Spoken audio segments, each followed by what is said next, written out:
How's it going, YouTube? My name is Trey. Today I'm going to be showing you about interfaces in Java. If you haven't already, hit that subscribe button and hit that notification bell if you want to watch more of my videos. Alright, let's get straight to the code.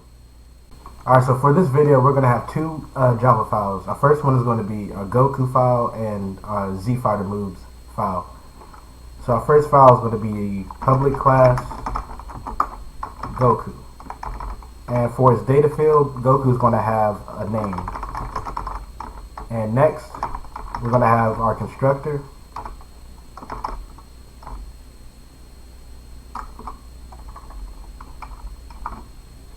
Inside of our constructor, we're going to set name to string Goku. For our second file, it's going to be public interface Z fighter moves. And interfaces in Java are pretty much a list of methods. So for our first method, we're going to have public void tick,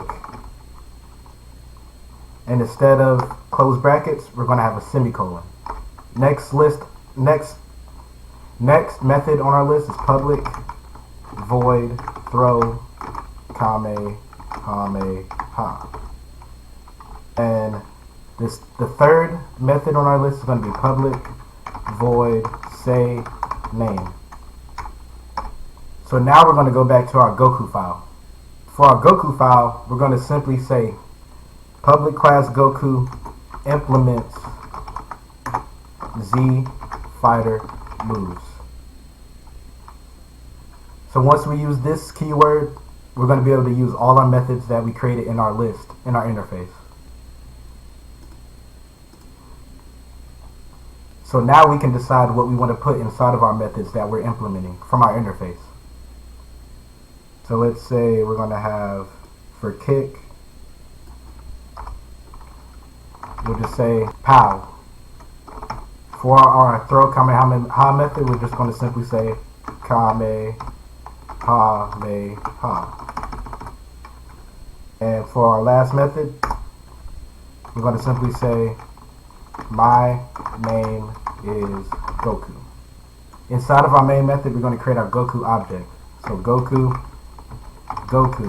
is equal to new Goku. And we're going to have Goku kick, Goku throw, and lastly Goku say name. Alright, now it's time to run our code. And in C we have pow, kamehameha, my name is Goku. So that's how you use interfaces in Java. If you have any questions, comment below. Alright, thank you for watching.